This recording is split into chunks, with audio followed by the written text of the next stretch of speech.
오늘 우리에게 주신 하나님의 말씀을 봉독합니다. 로마서 9장 14절부터 18절까지 말씀입니다. 29절까지 말씀 가운데 먼저 18절까지 말씀을 읽습니다. 제가 봉독합니다. 그런즉 우리가 무슨 말을 하리요? 하나님께 불의가 있느냐? 그럴 수 없느니라.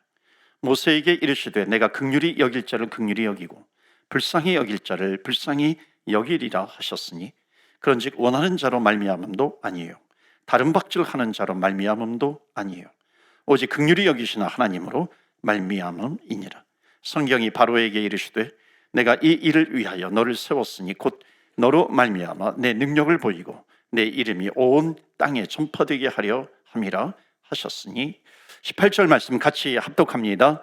그런즉 하나님께서 하고자 하시는 자를 긍휼히 여기시고 하고자 하시는 자를 완악하게 하시느니라. 아멘. 하나님의 말씀입니다. 오늘도 하나님의 말씀에 은혜 받으시고 새 힘을 얻으시고 또 한 주간 승리하시기를 주의 이름으로 축원합니다. 아멘. 어떤 분이 그러더라고요. 상수가 있고, 수학에서 그렇죠, 산수에서 상수가 있고 변수가 있다는 겁니다. 그러니까 숫자를 얘기할 때 상수는 항상, 그러니까 변하지 않는 수, 변수는 변하는 수라고 하는 거죠. 그러면서 이분이 뭐라고 얘기하냐면, 여러분 이 예배는 변수입니까 상수입니까? 묻는 겁니다. 여러분 예배는 변수예요 상수예요? 상수인 줄로 믿습니다. 아멘. 그러니까 상수라고 하는 것은 뭐냐면 어떤 환경 가운데서도 항상 예배는 변함없이 드려져야 한다는 겁니다. 우리 예배에 초점을 두는, 중점을 두는 한 해를 지나가고 있습니다. 2월 달에는 특히 마음의 예배, 그래서 마음으로 준비하는 예배를 드리자 하는 겁니다. 그래서 주일날 예배가 드려지지만 그때 부랴부랴 준비하는 것이 아니라 적어도 토요일부터 주일 예배를 준비하는 겁니다. 여러분 예배가 상수인지 변수인지 알 수 있는 방법이 있습니다. 이제 주일날 예배를 드리는데 문을 딱 열었는데 눈이 많이 와 있습니다. 그러면 와, 눈이 많네, 오늘 예배를 드릴까 말까. 그러면은 이분에게 예배는 변수입니까 상수입니까? 변수가 되는 거죠. 그런데 예배를 드리는 것은 기정사실이에요.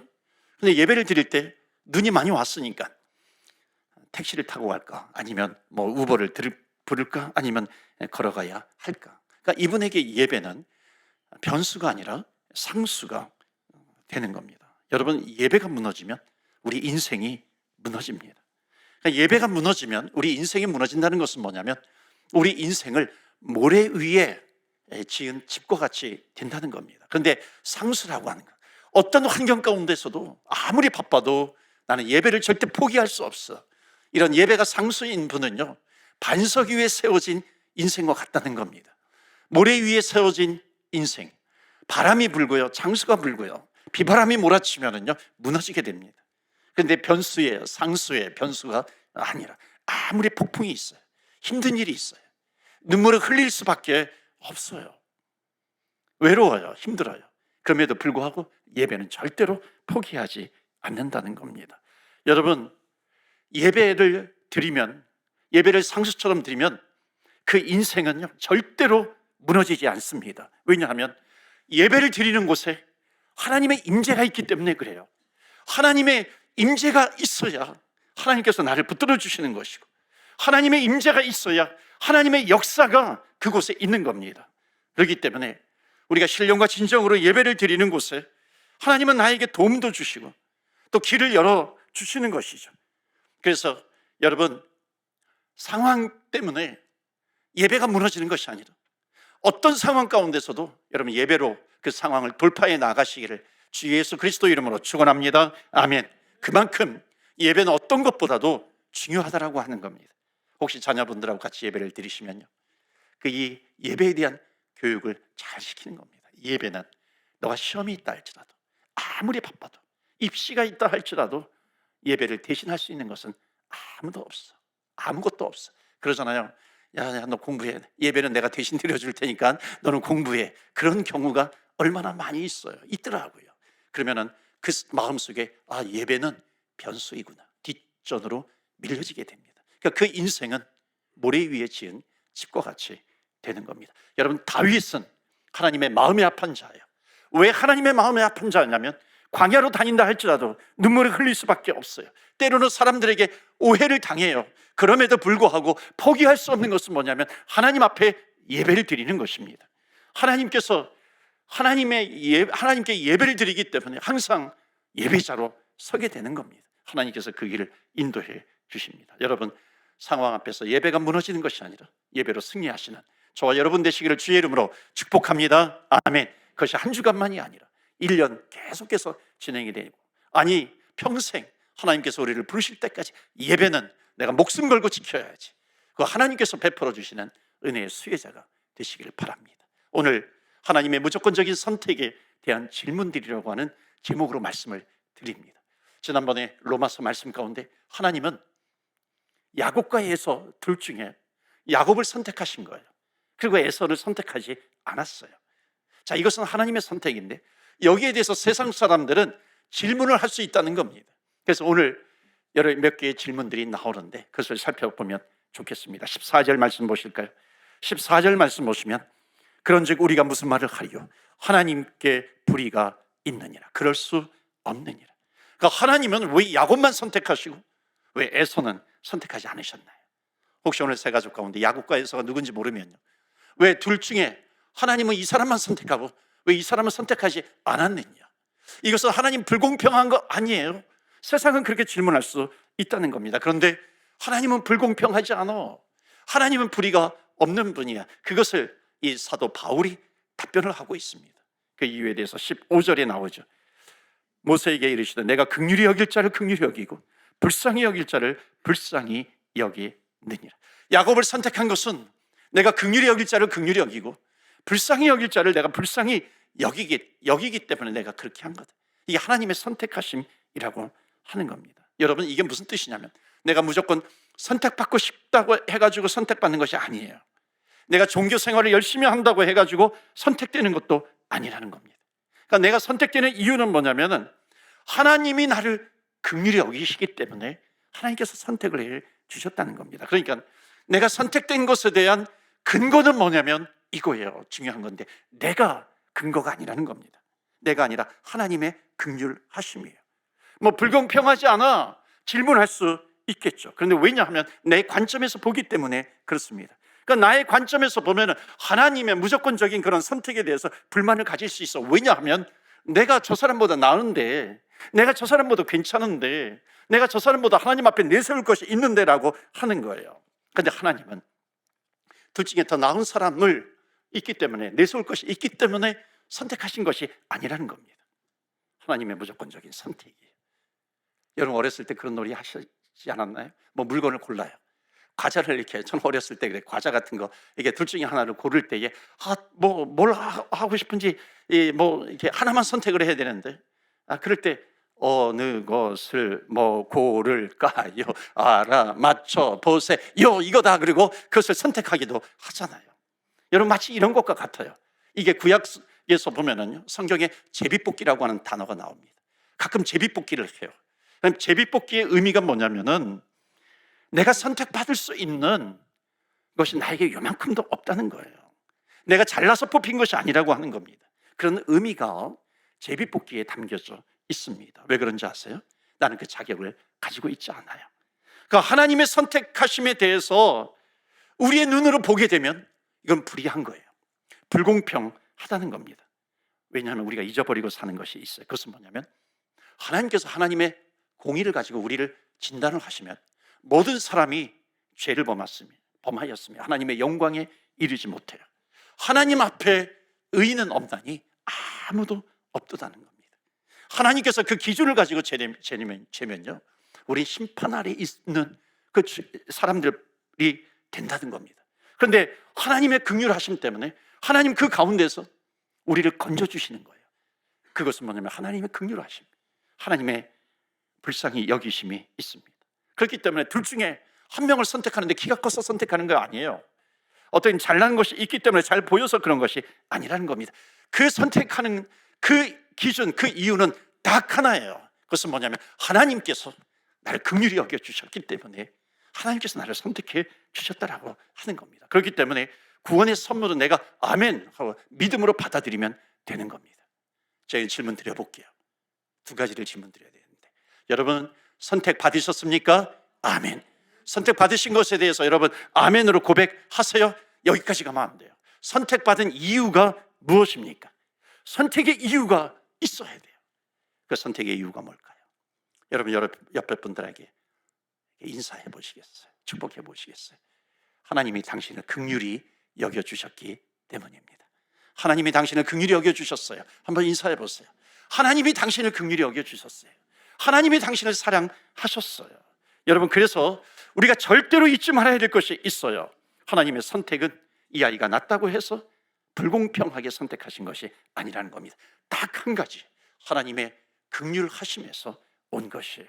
거기에 우리가 이 땅에서 예수님을 믿는 자가 된 거예요. 왜냐하면 하나님께서 나를 긍휼히 여겨주셨기 때문에 나를 선택해 주셨고 나를 구원해 주셨다라고 하는 것, 이것을 잊지 말라는 겁니다. 그래서 오늘 첫 번째 우리에게 주시는 메시지가 있어요.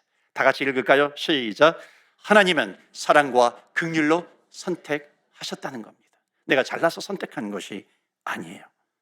여러분, 하나님의 선택, 하나님의 예정에 대해서 아주 탁월하게 설교한 분이 계세요. 18세기 아주 미국의 대부흥을 일으켰던 조나단 에드워드. 이분의 설교 때문에 많은 사람들이 주께로 돌아와요. 많은 사람들이 회개하면서 돌아옵니다. 우리는 하나님의 손 안에 들려진 진노의 자녀다라고 하는 그런 설교는 굉장히 유명한 설교입니다. 이분이 이렇게 얘기를 해요. 하나님이 우리를 선택하셨다라고 하는 이 말을 여러분 절대로 잘못 사용하지 마십시오. 예를 들면 하나님이 누구를 선택하고 누구를 선택하지 않았을까 추측하는 데에 이 선택과 예정을 사용하지 말라는 겁니다. 우리는 그것을 알아야 몰라요? 우리는 몰라요. 우리는 선택받을 때까지 그것을 모르는 겁니다. 또 하나가 있어요. 내가 선택받지 않았으면 어떻게 하지? 내가 선택받지 않았으면 어떻게 하지? 낙심하는 데에 이 하나님의 선택, 이것을 사용하지 말라는 겁니다. 그러면 그 하나님의 무조건적인 선택, 그것을 우리가 언제 쓰는가? 예수님을 믿었어요. 우리는 구원을 사모해요. 그리고 구원받은 자가 되었어요. 그 하나님께서 구원받은 하나님의 백성들에 대해서 절대로 놓치지 않고 하나님은 끝까지 우리를 붙들어 주셔. 하나님은 우리를 보호해 주신다라고 하는 이 믿음을 가질 때에 이 주제, 하나님의 선택하심이라고 하는 이 주제를 그때 사용해라 라고 하는 겁니다. 그러니까 이 하나님의 선택하심에 대한 이 사용은 사람들은 누구는 구원받고 누구는 구원받지 않았어, 이게 갈라치는 데에 이것을 사용하라는 게 아니라는 거예요. 내가 구원받은 하나님의 자녀가 되었어요. 하나님의 선택을 받았어요. 그렇다면 하나님은 나를 끝까지 내 손을 놓지 않고 나를 견인해 갔어요. 천국으로 나를 인도해 가시는 하나님 아버지의 은혜가 있어요. 나를 견고하기 위해서 하나님은 나를 선택하셨어. 이 확신을 가지고, 이 확신을 누리면서, 구원을 누리면서 살아가라. 이럴 때에 하나님의 선택하심을 사용해라라고 하는 것을 말씀합니다. 두 번째 질문을 보겠어요. 19절입니다. 19절에 보시면 혹 내가 내게 말하기를 그러면 하나님이 어찌하여 허물하시느냐. 하나님이 허물이 있으셔. 하나님은 야곱을 선택하고 에서를 선택하지 않은 것에 대해서 하나님 허물이 있으시네요. 하나님이 허물이 없다는 거예요. 이제 바울의 답변이 나옵니다. 아주 과격한 대답을 하죠. 20절 말씀입니다. 이 사람아, 너가 누구이게? 이 사람아, 이렇게 해서도 안 돼요. 이거는 굉장히 지금 이 사람아, 이 사도 바울의 마음이, 감정이 막 담겨져 있어요. 내가 누구기에, 너가 누구이기에 감히 하나님을 반문하느냐? 지음을 받은 물건이 지은 자에게 어찌 나를 이같이 만들었느냐 말하겠느냐. 이 사람아, 너가 누구길래 너가 하나님 앞에 힐문하고 있어. 이 뜻이 뭐냐면 너가 창조주냐라고 하는 거예요. 너가 세상을 지었어? 너가 너를 만들었어? 여러분, 세상 사람들이 모르는 게 하나가 있습니다. 그것은 뭐냐면 자기가 누구인지 모르는 거예요. 내가 어떤 상태에 있는지 모르는 겁니다. 자, 그 다음에 21절 보세요. 아주 탁월한 비유가 나옵니다. 다 같이 읽을까요? 21절 시작. 토기장이가 귀 쓸 그릇을, 하나는 천이 쓸 그릇을 만들 권한이 없느냐. 여러분, 이것을 기막힌 것을 상징해요. 이게 창세기예요. 창세기에 여기 지금 담겨져 있습니다. 하나님이 우리를 흙으로 지으셨어요. 그릇을 만들었어요. 그걸 토기장이라고 합니다. 그러니까 우리는 흙이에요. 흙으로 토기장이가 만들었는데 그 토기장이가 어떤 그릇을 만들지 만들 그 권한이 없겠느냐. 어떤 예쁜 커피잔을 만들어요. 어떤 것은 이렇게 뚝배기 그릇으로 만들어요. 어떤 건 뭐 커피잔으로 만들어요. 밥그릇으로 만드는 겁니다. 그런 것을 결정할 권한이 없겠느냐. 다른 말로 하면 너가 하나님이야? 너가 하나님이냐 그러는 겁니다. 그러면서 두 가지를 말씀합니다. 그리스도의 용도는 누가 결정하는가? 하나님이 결정하세요. 그 모든 그릇을 하나님이 결정하신다는 겁니다. 또 하나가 있어요. 선택받은 우리들은, 선택받은 것은 주님이 선택해 주시기 전까지는 모르는 겁니다. 그런데 선택받으면 알게 돼요. 성경에 뭐라고 얘기하냐면 선택은 죽을 때까지 열려 있다는 것을 말씀합니다. 죽을 때까지 하나님의 선택은 열려 있어요. 여러분, 예수님께서 이제 사순절기가 마지막쯤에 부활절 전에 십자가에 달려 돌아가실 때 오른편 강도가 마지막 한 시간을 남겨놓고 마지막 하루를 남겨놓고 오늘 너가 나와 함께 낙원에 있을 것이다. 주님의 선택을 받습니다. 여러분, 선택을 받고 이 사람은 한 시간을 살았는지 몰라요. 하루를 살았는지 몰라요. 여러분, 이게 은혜입니까? 은혜가 아닙니까? 은혜인 것이죠. 왜냐하면 이 사람은 천국에 가니까요. 그러면은 왜 하나님께서 우리를 선택하실 때 왜 우리를 이렇게 일찍 선택하셨느냐라고 하는 겁니다. 그 이유는 분명하죠. 너는 천국 백성으로서 천국을 이 땅에서 조금 더 살아라요. 천국의 백성으로 살지 않겠느냐. 너는 구원받았어. 선택받았어. 그렇다면 하나님께서 주시는 은혜와 평강 이런 것을 누리면서 살아라 라고 하시는 하나님 아버지의 선택이 우리에게 있다라고 하는 겁니다. 여러분, 우리의 눈으로 선택을 얘기하면 운명이 되어버리는 겁니다. 하나님의 은혜는 선택받은 자와 선택받지 못한 자를 구별해내는 것이 그 은혜가 아니에요. 너는 선택받았어. 이 사람은 선택받지 않았어. 여러분, 이것을 구별하는 것이 아니에요. 갈라치기 하는 것이 아니라고 하는 겁니다. 이 사람에게 은혜를 부어주셔서 선택된 자로서 하나님께서 선택해 주시고 그리스도의 장성한 분량에 이르기까지 자라날 수 있도록 하나님은 우리를 만들어 주셨고 견고하게 우리를 세워주신다라고 하는 것을 말씀하는 것이고, 그럴 때 하나님의 선택하심을 사용해라라고 하는 것을 말씀하고 있습니다. 이것이 끝이 아니에요. 사도 베드로가 베드로후서 3장 8절에 그래서 마치 이것의 결론처럼 이렇게 얘기합니다. 주의 약속은 어떤 이들이 더디다고 생각하는 것 같이 더딘 것이 아니라 오직 주께서는 너희를 대하여 오래 참으사 아무도 멸망하지 아니하고 다 회개하기에 이르기를 원하시느니라. 아멘.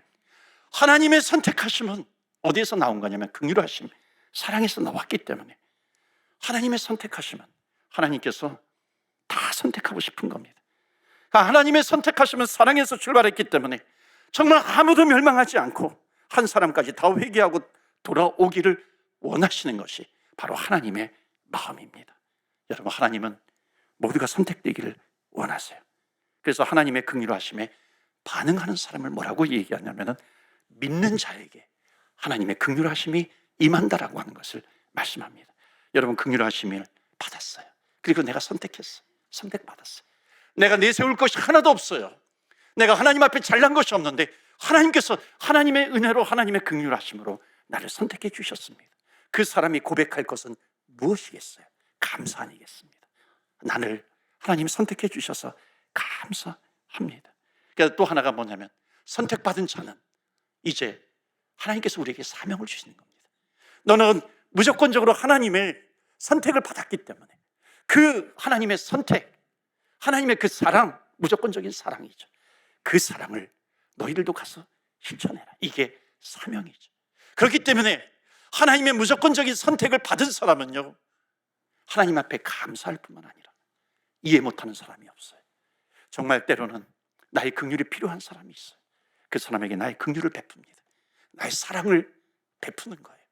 주님의 사랑, 이 세계 베푸는 사랑은 나에게서 나오는 것이 아니라 하나님께서 나를 조건 없이 나를 선택해 주셨기 때문에 나는 그 하나님의 선택, 하나님의 사랑을 받은 자로서 나는 그 사랑을 이웃에게 전하는 것입니다. 이것이 하나님의 선택의 원리입니다.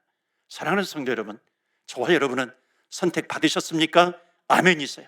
선택 받았다면 내가 내세울 것이 있어서 받으셨습니까? 아니에요. 하나님이 나를 긍휼히 여겨주셨다라고 하는 겁니다. 내세울 것이 없는 나인데 하나님은 왜 나를 선택해 주셨어요? 그렇기 때문에 오늘 두 번째 주시는 메시지는 바로 이겁니다. 두 번째 메시지를 보여주시겠어요? 다 같이 읽겠습니다. 시작. 하나님의 선택은 자격이 없는 자에게 구원의 선물을 주신 것입니다. 아멘. 그리고 세 번째 메시지도 이어서 합니다. 마지막으로 다 같이 시작. 구원의 선물은 믿음으로 받는 겁니다. 여러분, 믿음으로 의롭다함을 얻는 거예요. 그래서 로마서 1장 17절이 어찌 보면 로마서의 대주제와 같습니다. 하나님의 의로 말미암아 구원에서 구원으로 이르게 되나니. 여러분, 처음부터 끝까지 우리는 믿음으로 구원받게 되는 겁니다. 믿음으로 구원받은 사람은 고백하는 것이 뭐예요? 감사입니다. 또 하나, 구원받은 사람은 고백하는 것이 있어요. 만입이 내게 있으면 그 입 다 가지고 내 구주 주신 은총을 늘 찬송하겠네. 아무것도 내세울 것이 없는 나를 선택해 주셨는데 그 입술에서 터져 나와야 될 것은 뭐냐면 감사 아니겠습니까? 그리고 찬양하는 거예요. 만입이 내게 있으면, 이 어렸을 때 많이 불렀던 찬양인데 그때 막 식사 때마다 불렀는데 이게 무슨 의미인지 모르고 막 불렀어요. 만입이 무엇일까? 깻잎하고 만입하고의 차이는 무엇일까? 막 이런 생각도 들기도 하고요. 그런데 하나님의 은혜를 체험하면 체험할수록 나에게 만입이 있어도 내가 할 수 있는 것은 나를 내세우고 나를 자랑하는 것이 아니라, 나를 드러내는 것이 아니라 그 입술로 하나님을 찬양하는 것이구나, 주님을 찬양하는 백성이 된다는 것입니다. 그렇기 때문에 선택받은 사람은 늘 고백하는 것이 뭐냐면 Why me? 하나님, 왜 나를 선택하셨어요? 아무것도 내세울 것이 없는데 하나님 왜 나를 선택하셨나요? 그 은혜가 우리에게 임하면 우리는 감사하지 않을 수가 없는 거죠. 그리고 하나님 앞에 찬양하지 않을 수가 없어요. 예배자로 서게 되는 겁니다. 그리고 마지막 하나, 사명자가 되는 거예요. 왜? 그 긍휼하심을 받았기 때문에 이제 세상에 나아가 그 긍휼하심을 베푸는 겁니다. 용납하지 못할 사람이 없어요. 이해하지 못할 사람이 없어요. 사랑하지 못할 사람이 없는 겁니다. 뿐만 아니라 아직까지 선택받지 못한 영혼들을 주님의 품으로 인도하는 하나님 나라 확장의 사명을 갖는 겁니다. 선택받은 주의 백성으로서 한 주간도 능력 있게 승리하시는 저와 여러분 되시기를 주의 이름으로 축원합니다. 아멘. 이 시간에 기도합니다. 세상으로 나아가기 전에 하나님 감사합니다. 왜 나 같은 자를 하나님 선택해 주셨습니까? 하나님, 내 호흡이 마치는 날까지 감사하겠습니다. 예배자로 찬양하겠습니다. 그리고 또 주님을 모르면서 죽어가는 영혼들에게 하나님의 사랑과 긍휼을 가지고 나아가겠습니다. 전달하는 자가 되겠습니다. 이 시간에 우리 함께 주의 말씀을 붙들고 한번 합심해서 기도하겠습니다.